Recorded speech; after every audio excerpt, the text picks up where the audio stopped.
as we all know, they want to meet their net zero goals. So at their best, what these markets can do is they can channel finance into protecting forests, restoring ecosystems, and scaling carbon removal. But they also face some real questions around their transparency, around their credibility, and around their impact. And this is where the controversial part comes in. So the question is, voluntary markets today, are they a real pathway to net zero or a double-edged sword? And this is the title of our panel today. So gentlemen, Nishad and Gareth, how about we start with the fast introductions? What do you do? So I'm Garrett Boudneau. I'm the founder and CEO of Vicarb. We're a carbon capture, removal, and storage technology company based in New York. We've been around for about 3 years.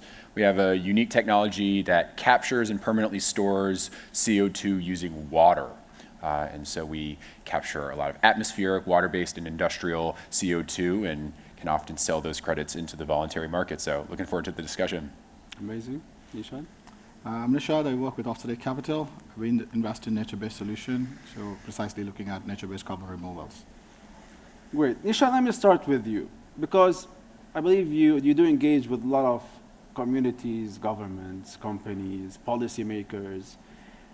How do you explain to them, which is probably the most difficult part, the value of voluntary carbon markets, and to those especially who are very skeptical?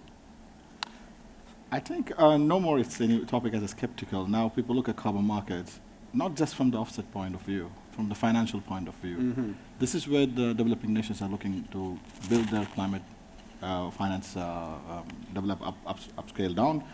It's one of the key way how funds can be taken to global south from the global north.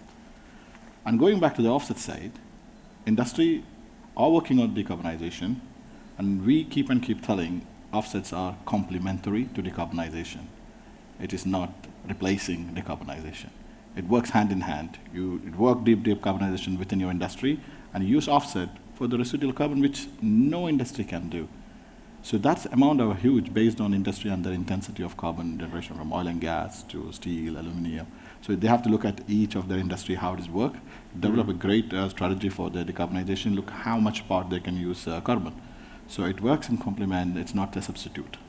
It's not a substitute. It's not a substitute. This is what all carbon developers are telling us. So you look this not as a substitute, as a complement, work together. Because climate action cannot be reached, it's single vertical. Deep decarbonization, great. Our emission targets are not meeting what we've been ambitionally looking at. Are we reaching 1.2 at the current pace? No, we are 3.1 degrees Celsius. So these are the pathways we need to use to reach those. And once we are great, we don't need any carbon offset. Our world is in a great and green world. You don't need offset anyway. Most of the companies that have already decarbonized. But at this pace, to reach that target, we have no other choice than look at multiple verticals to reduce offset as a complementary rather than looking at a substitution to each other. Nisha, just on this point, yeah. So you said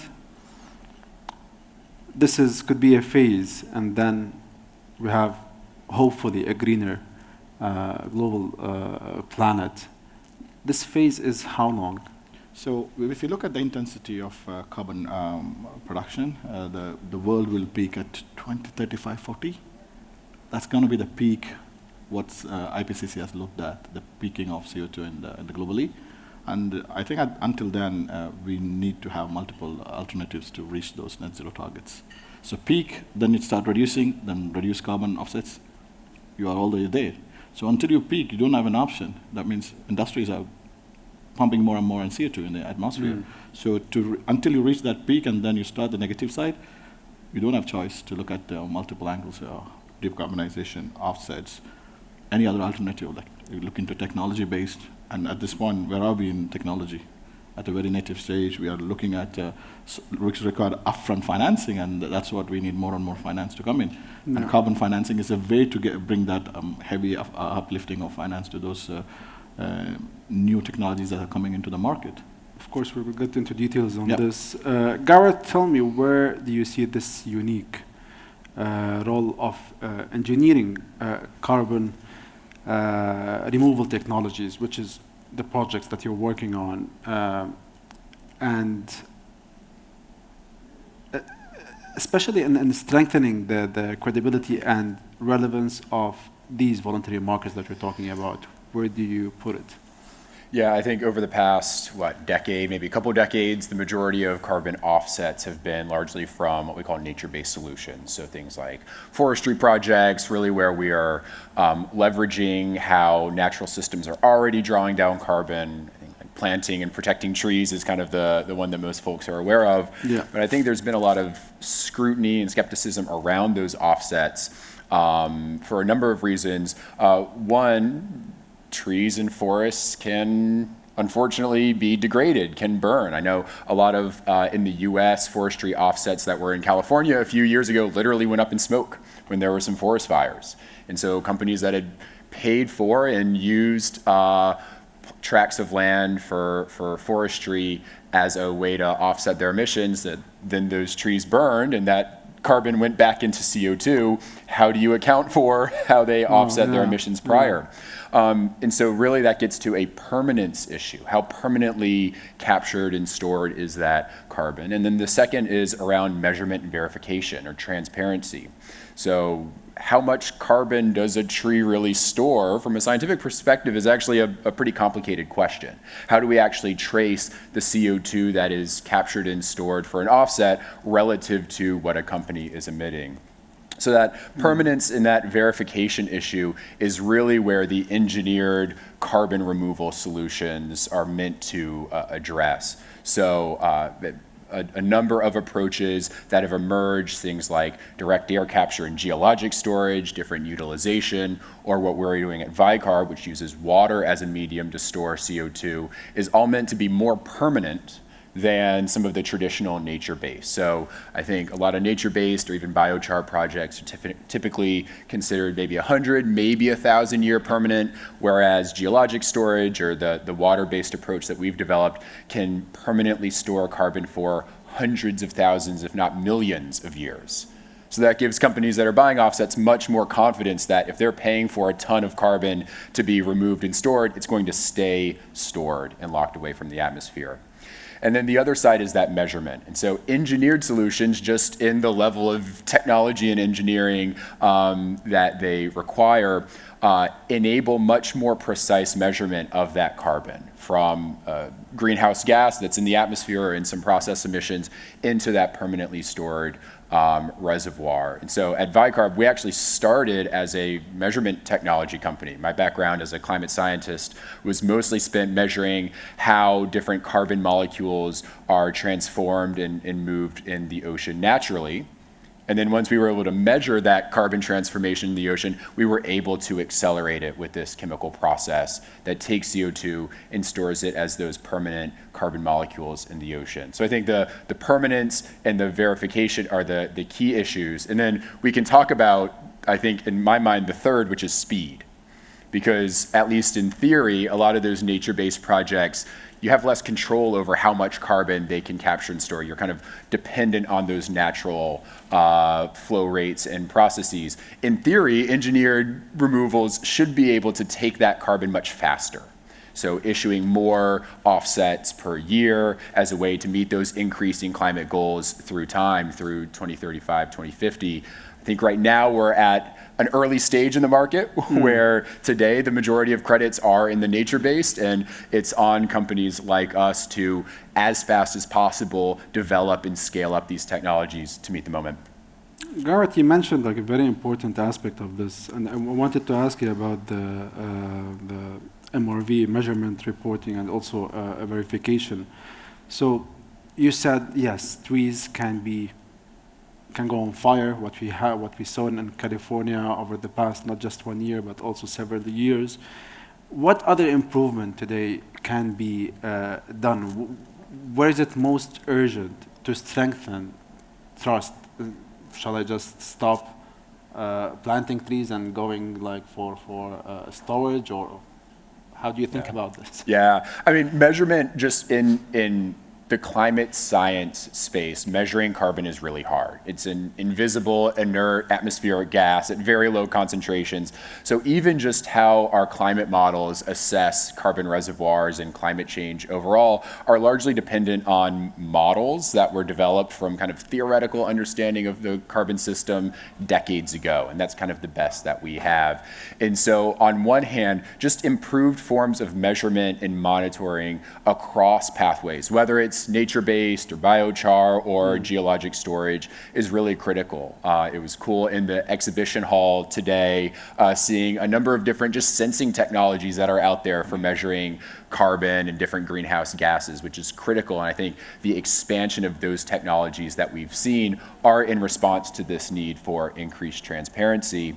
But then on the other side, it's how we use that measurement. So I've mentioned geologic storage as kind of a gold standard for permanent storage of CO2, but we know that once you pump CO2 underground for geologic storage, some of that can leak back up. And so even there, even though it has the potential to be a permanent storage solution, without that measurement, how do you know if you're really reaching that potential? And so I think that's where a lot of the new technologies, like what we're doing at Vicarb, are really focused on integrating that measurement, not just for the verification of the 1 ton captured and stored, but actually improving that process so that geologic sequestration companies can monitor what the leakage potential is and then capture and then restore that. Or companies like what we're doing, where we're using that actual measurement of the CO2 and those other carbon molecules in the water to, in real time, optimize that process, regardless of what the water source is, what the CO2 source is.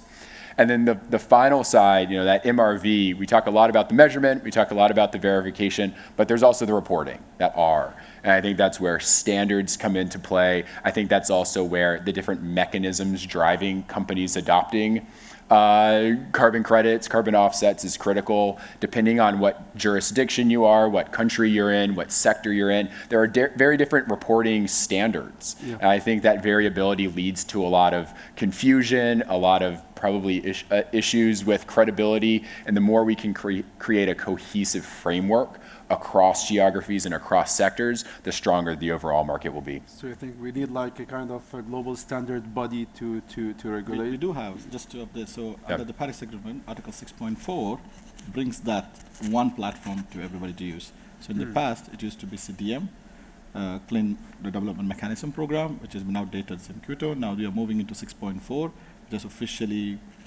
mandated now since COP 29 in Baku.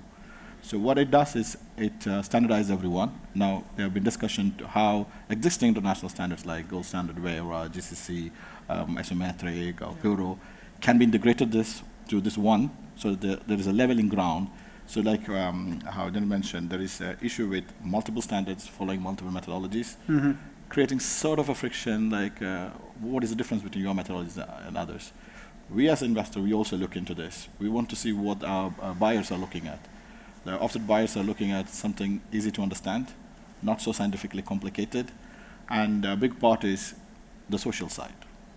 Nature-based solutions still exist in a way. It's scientifically proven. Yes, permanence issues have been solved over the years. Digital MRV, using AI, are getting more and more clarity on how the measurements can be done. And the big social side. The fund goes to Global South, job creation, women health, community taken out of poverty. Technology does the faster phase, 100% agree, and I'm not saying they're not doing good, but the social side is missing there. Some of the companies who we approach or been talking to really say, I want a story to sell. I just don't want to do environment. I want to help community. So nature-based still get the big cut on there. That's why it's on the other side, obviously, like we're going to mention. It's been there for ages, right? We are just improving the existing ecosystem, which has been either chopped off or for fire. So on the permanent side, there are a lot of checks now to look at insurance. Insurance schemes are put. Carbon pool, buffer pools have been created just in case there's a fire. We will pull back up to compensate if those credits are gone. So the mechanism put in place, yes, it gets improved over the time. There's no gold standard here. You create the gold standards every time things get in better. But yes, under 6.4 of Paris Agreement of Article 6, is providing this one level standard. At the moment, they are just coming up with their methodologies, which were all approved at last COP. Officially, they've been channelizing to used. Most of the program at the moment are transferring from the CDM to 6.4, and new projects would be, sooner or later, will be accredited by UNFCCC, like the UN agency, like it used to in the past. So we're just trying to see how the existing standards can complement or be somewhere aligned, rather than like to avoid those confusion, like multiple standards, multiple way of doing. Why don't you have one standardized one? That's what 6.4 under Article 6 of the Paris Agreement is trying to do under UNFCCC. And we like to do this. We don't want to go to WERA, Gold Standard, or GCC. We would love to go and do 6.4. But UN mechanism takes its own time, too many to and fro. Clients cannot wait. Climate change cannot wait. Yeah. The whole negotiation and stuff goes on and on. So, and also over the years, existing international standard improved a lot. They are far better than the UN system at some point, if you want to say. They have learned and lived experience. They have done mistakes, they learn, they redo, they redo. They have done that sort of to and fro over the times and improved in a great way. So having them together with 6.4 of the Paris Agreement would be ideal, because they have a lot of experience to share. Obviously, under the CDM, they did have experience, but things have changed since then. It took almost 10 years to get from Paris in COP21 to COP29 to officially bring out Article 6 mechanism to implementation. 9 years, almost 10. Yeah. Meanwhile, in that 10 years, existing international standard improved quite drastically.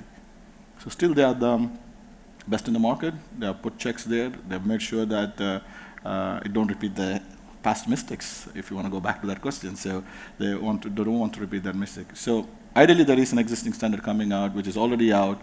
Mechanisms are still sketchy, but the methodologies are coming out, which most of people would go to, because obviously having a UN-certified credits are better than any existing standards. For a client point of view, for a corporate point of view, they would love to say, hey, that's a UN-accredited credits I've bought. Do you think they're bad or good? Obviously good when they'll have multiple checks on the corporate side. But at the same time, international standards improved a lot. There is no shy telling that they're as good as 6.4 certified credits. Thank you, Nishad. I mean, listen, I have two brilliant guys on this panel, so, and if you want to get involved, please let me know. We can also open the floor to the questions. So if you have something in mind, get it ready. I'll get back to you after this question. Nishad, let me stay with you on this. So you spoke about these projects, and we want to scale these kind of projects, especially in emerging markets. This is what you cover over here. What matters more? Is it unlocking more finance or building partnerships and trust with the local stakeholders? I would say all the three. That's what we look into. All the three have to be aligned. That's the ideal scenario, but you may not get all the three together. But that's like the dream we want to have in any project you get into. Community and partnership done. For example, our projects in Malawi, we work with the local king who looks after the whole community. All the community has a job in this project. And they're the rangers who look after the forest, the women who get a livelihood because they get a job now. And drastically, the environment has improved. In the past, they used to use this wood for chopping for cooking. They revamped the whole this area, almost 6,000 hectares in the first phase. Now it's going to be 12,000 hectares. So that's drastically improving that area. So the social side is big. You have a job, community health. And part of the project, like you mentioned, partnership, there was a huge space separately cultivating maize for food security. It's not even part of the project. That's what you get to the community. That's a big community angle when you go to a corporate guy, you say, wow, great, I like your numbers of CO2 emission, that's what I'm looking to offset. Oh, but I love the story about the society, how that improved the community there. So food security for them, jobs created, a woman using less firewoods anymore, providing cooks to options there. It's a combined ecosystem that creates a nature-based solution, very attractive to a lot of corporate buyers or industries, which has a great story to tell, which has improvement from both environment and a socio-economic side. Amazing. Garrett, many innovators like you say that fragmented standards, I know we're getting better now, but this makes it hard for them to bring the new technologies to the market. But you succeeded. in bringing your technology. But what changes would you think can make this easier for innovators? Yeah, I mean, I think the point on 8 years for the UN to finally come to an agreement on Article 6 just highlights the slow speed of some of these more rigorous standards that for a startup just doesn't work. If we had to wait for that, we'd go out of business. True. And so there's an emerging sector of newer standards. Nishad referred to some of those, kind of isometric, Puro, one-shot, that are focused on specifically doing all of the really hard, rigorous scientific validation and assessment of these rapidly emerging new technologies to capture and store CO2, assessing those, creating some sort of framework that at least allows those credits to get to the market, de-risk, scale up, such that then those more rigorous standards, the gold standard, the American Carbon Registry, the UN can then adopt those. And so a lot of our success has been working very closely with those kind of more novel registries and standards bodies like Isometric and Puro and One Shot. It's a lot of work, because essentially, this is a first-of-a-kind technology. No one before Vicarb had proposed using the specific pathway that we use for capturing and storing CO2. And so it also required not only our work with those registries, but work with buyers up front to provide us and those registries enough justification to do that work. And so there's a number of buyers that are much more interested in new technologies, see their offsetting power or their offset purchase power as much catalytic for that market as it is for the credits itself. So I think that kind of the social impact of some nature-based solutions, I think a lot of buyers of engineered removals right now see it more as kind of a technology and innovation co-benefit of those credits.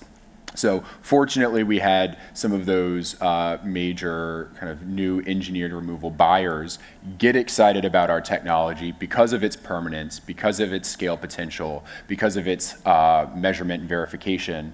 And then through that, we're able to scale up, generate data to get methodologies now approved at some of these early registries. And now, as we continue to scale over the next few years, take those data and turn those over to some of the larger standards bodies. So it kind of requires some flexibility and some work across all three parties: the technology developer, the regulatory body or registry, and the buyers. Of course. Any questions? Please, can we get the mic here?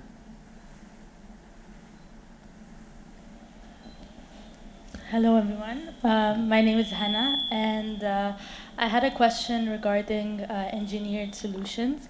So many engineered solutions actually end up being carbon positive because of their high energy demands or their materials, their construction and transport. So realistically speaking, how can we offset these emissions in the short term while also scaling them up to remove more carbon? Yeah. Thank you.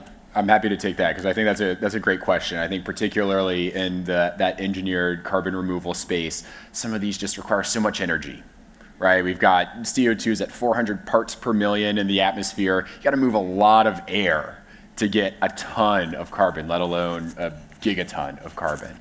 And so all of that energy to move the air, and then once you've captured that CO2, to transport it into suitable geologies for geologic sequestration.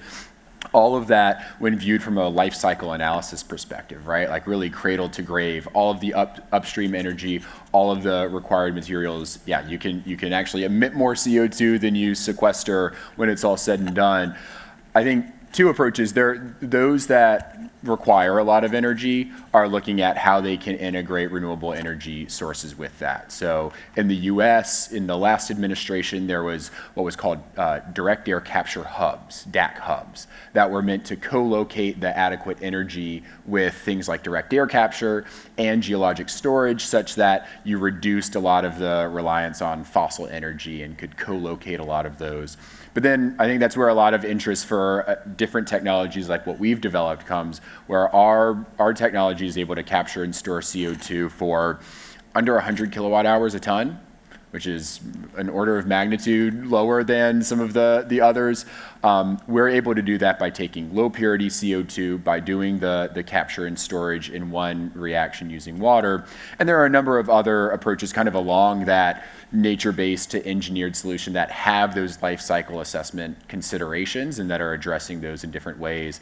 And I think certainly, 3 years ago, buyers were much more willing to take a risk on high energy demand solutions, thinking, okay, well, if it's able to solve climate change, we'll figure out the renewable energy for it. I think now in 2025, buyers are much less interested in that and much more focused on those lower energy solutions. And then, with a lot of those standards that we were just talking about, it's now become a much more rigorous practice of, at the earliest stages, doing life cycle assessments, independent life cycle assessments of each project to make sure that, again, considering all those on a very site-specific basis, that net negativity is accounted for.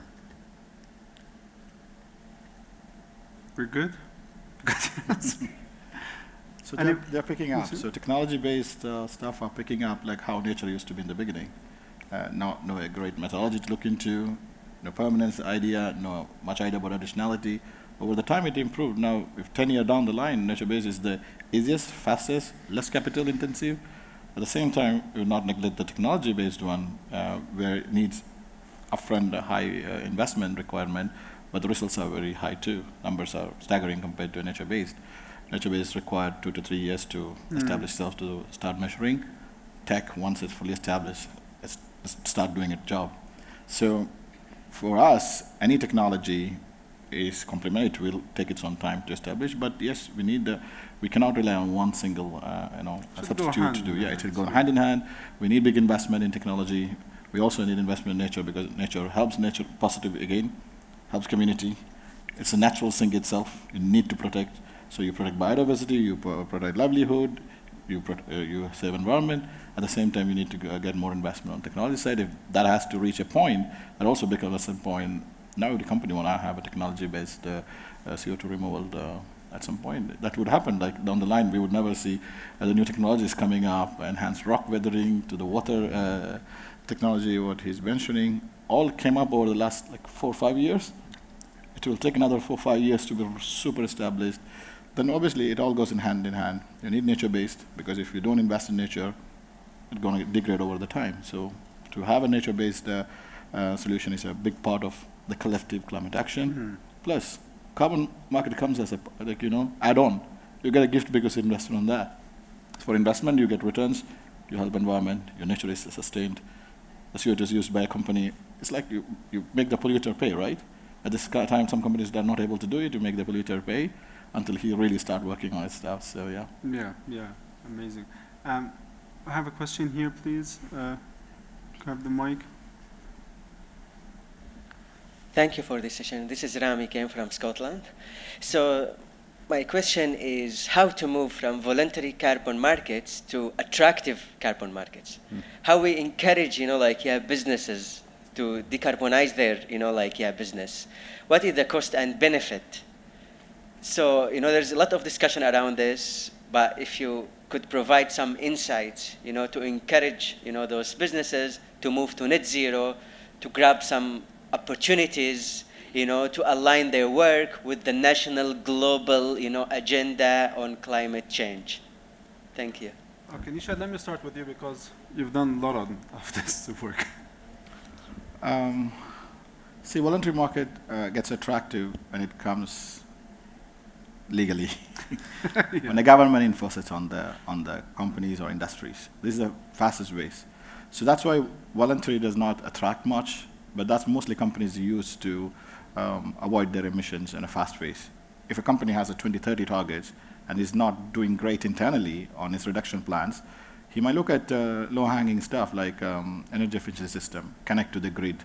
But if your industry is super hard to abate industry, you may do maximum 40% of whole. These are some case studies I'm giving numbers. It may differ from each industry. But 60%, if you're hard to abate, you cannot reach the net zero target. So some of the companies are forced to do the net zero because the country has ambition to net zero. The company never had a net zero ambition. It came as the ambitions globally are growing, all industry announced their net zero targets. And some of the ones who cannot reach that on the time, they rely on high quality credits to use over the time. Again, I would say, you're not substituting, you're complementing your own efforts. So you look at your own internal reduction, look at technology. Yes, technology is also coming up. You look tech removals if your company can invest into. And if you look at this as like low-hanging fruit, if a company had to invest $15 million to bring a new technology, which will reduce drastically over the next 10 years, why don't you look at the smaller options? We're looking at carbon offset. It may cost you 3 to 4 millions, but you meet your national targets and company target. Well, you make yourself, you pay for those credits. So it can be shiny when, the voluntary carbon market is shiny when you really been imposed. So it's become as a compliance market if you have a tax mechanism in your country where you can use credits or pay tax. This makes voluntary carbon markets very attractive compared to other ways of doing the carbon. So voluntary, most company does out of great commitment to environment, and very few companies do that. When it is enforced, they act fast. They prepare a great strategy where they have a huge decarbonization plan plus carbon plan. I recently came across many companies' decarbonization plan. It was great. They were talking a lot of stuff around green steel, blue ammonia, etc. Yeah, we will reach there 2030. At the moment, those technologies are still in a very early stage, a very nascent stage. It got to develop over the time. So at the moment, if you can rely, you work internally, look at where make your baseline of emission, then see if you can reduce yourself within existing technologies. And if that technology is super expensive for a company, you weigh against carbon and see if that's the best way to go until you're able to get that by 2050. So you are not economically, reducing your reliance on supplying those capital on new technology. You balance this capital offset, someone internally. So it's like you balance how you want to, and it all depends on your number of years when you reach your net zero or whatever 30%, 50% emission reduction. So it's always looking at the finance, how much you want to deploy capital. You completely put a capital on a new technology, which may only give you a result in 2030, or look at your existing plan to buy some offset at this point and meet the regulatory requirement of the country. So as long as the regulatory system is there, it's great. We see them flourishes. If not, it's up to the company to buy or not, right?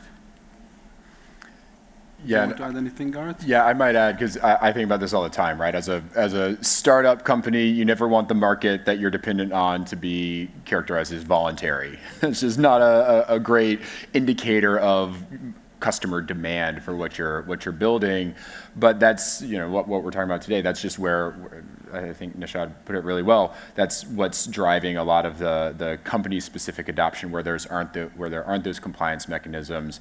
I kind of view everything as carrots and sticks, right? And like there are the sticks that are the compliance mechanisms. Voluntary market is one kind of form of carrot, but then there are also, like in the U.S., recently expanded tax incentives for decarbonization. That's not necessarily a voluntary market, but it's also not a compliance mechanism. And that, whether it's a low carbon fuel standard or what's called 45Q under the US tax code for expanded carbon capture and storage, that all provides direct dollars, tax-free dollars to companies for taking these actions, and is maybe a nice middle ground that still provides that incentive, but isn't, something that's as politically difficult as a carbon tax proper. Thank you, Gareth. Thank you, Nishad. Yeah, go ahead.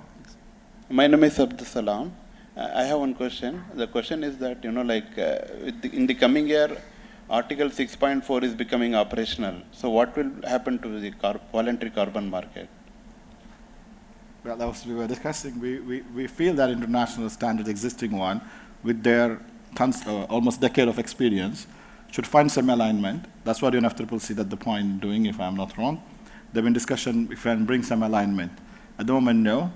And most projects from the CDM era are migrating automatically to 6.4, which are already applied and are eligible to do so. Rest, I believe, international voluntary carbon standards would stay, even if they are not clubbed with 6.4, because people trusted it.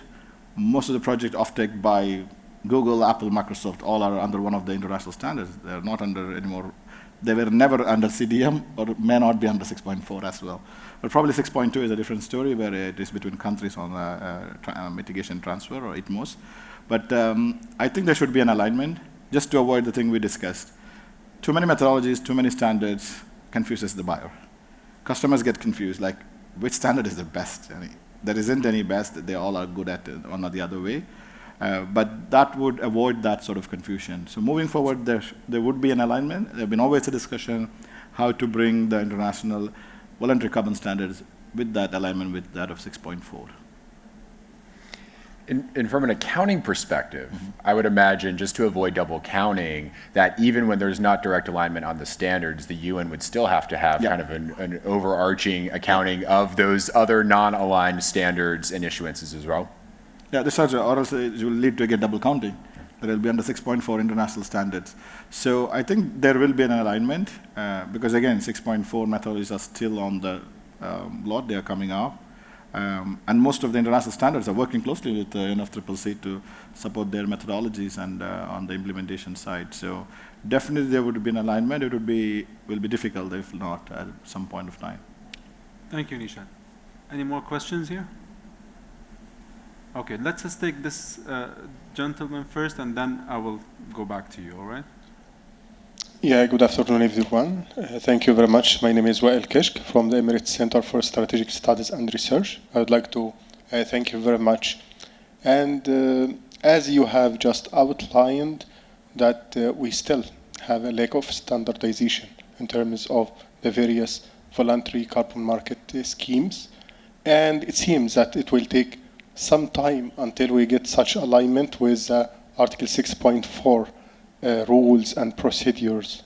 So until we reach that, how do you see the way out, the proper solution to address some key challenges, addressing or facing the voluntary carbon market, such as the double counting, the double use, bearing in mind the issue of corresponding adjustment, the use of these credits in the indices of different countries, the challenge of greenwash. So how do you see the way out, the proper solution until we reach such alignment with the UN centralized governance system? Thank you. I guess from my perspective, I do think some of the emerging technology development is all meant to make a lot of those issues of just at least accounting a lot easier, right? When there are questions around accounting of overall tons of CO2, that then kind of cascades into upstream standardization, double counting, and all of that. When it's streamlined from a much more through time quantitative approach of exactly how much of that CO2 is captured and stored, it at least then should make some of the standardized processes a bit easier. I think some of those more upstream considerations are probably more for Nishad. Yeah. I mean, the bottom line would be starting from the country. They need to have a own registry, a framework within the country to look at the double counting. At the moment, most countries who have framework, they account, for example, under the CORSIA scheme. That's the one that we are mostly looking at the corresponding adjustment until the ITMO comes very bluntly under 6.2. So under CORSIA, if you look at most countries who are providing letter of authorization or considering that in their biannual report, BTR, that mechanism is there. There's a good check on that.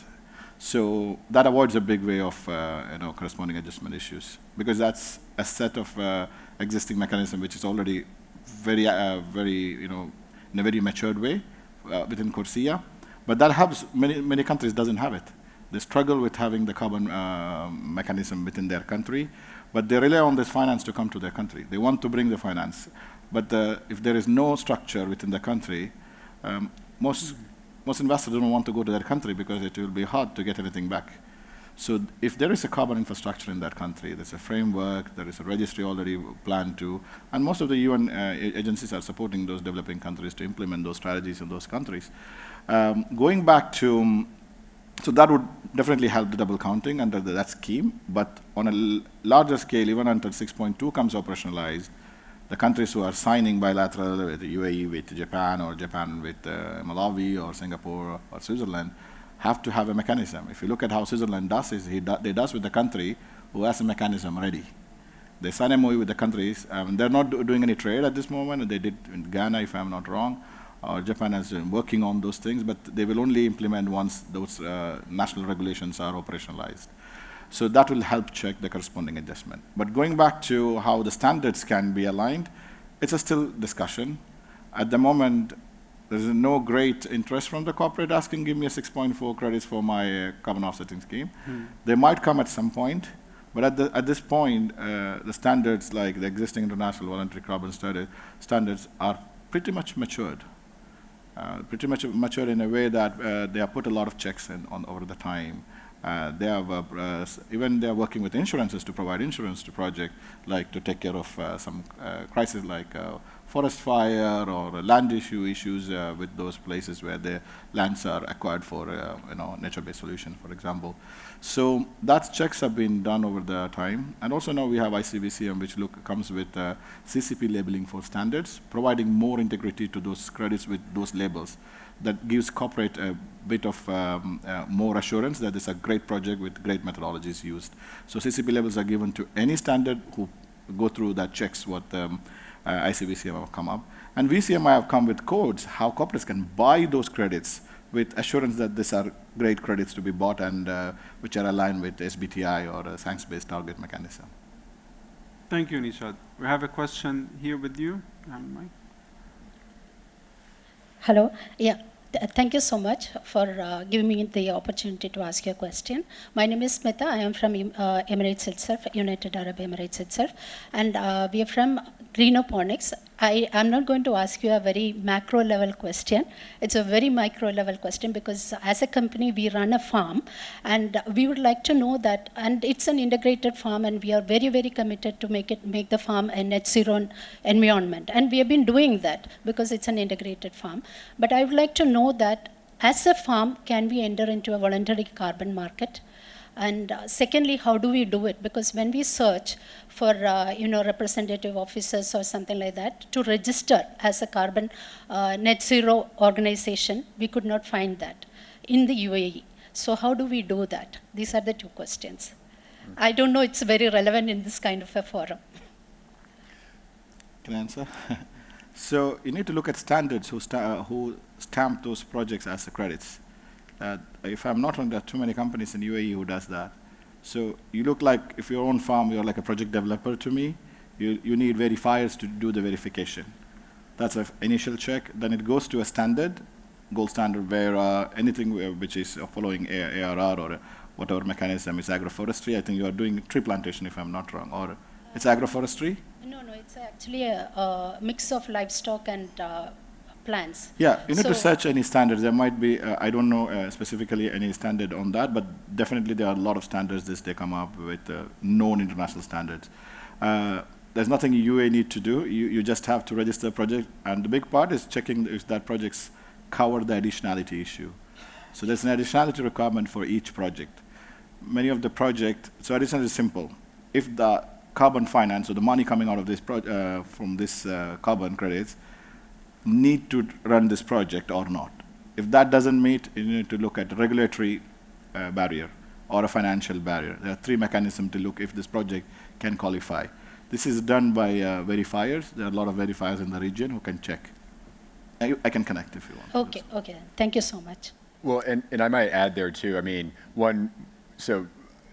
prior to Vicarb, I was at Cornell University running a land-based carbon removal and storage program. And a lot of what we were looking at were different integrated farms and new kind of management practices that can be adopted on those farms that would be additional.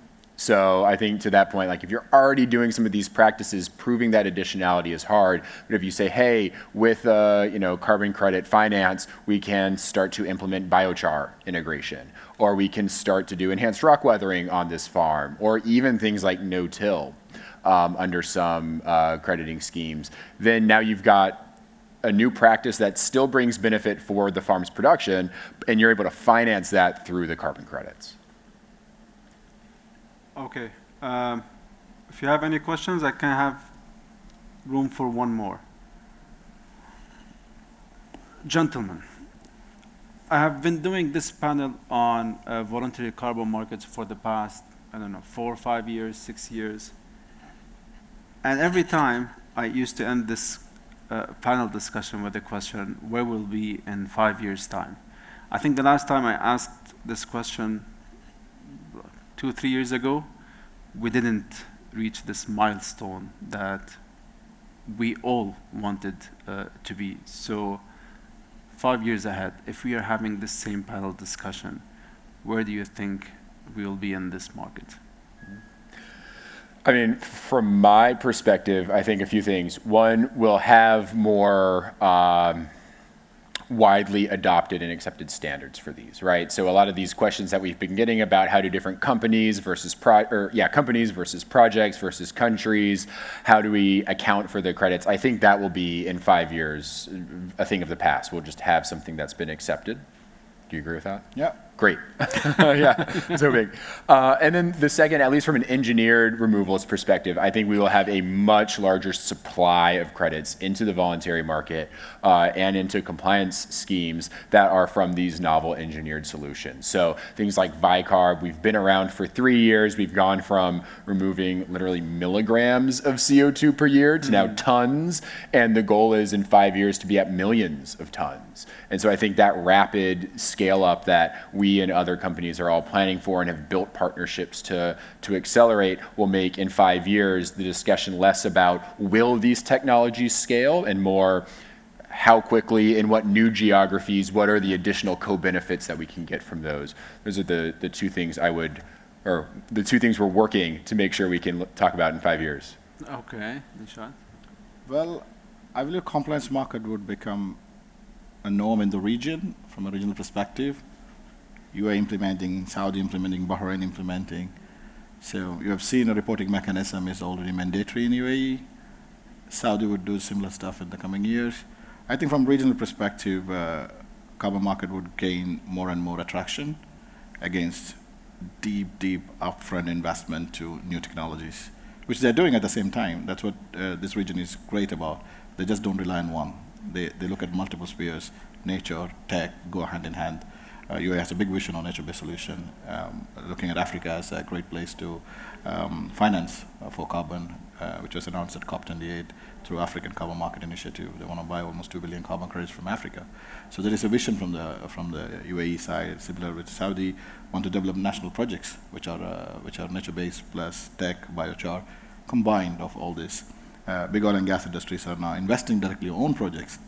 So now what we do is the project developer comes to us for channelizing finance, but now big oil and gas industries are having own project at their own backyard, and they look for co-financer to make sure it's risk-free over a long time.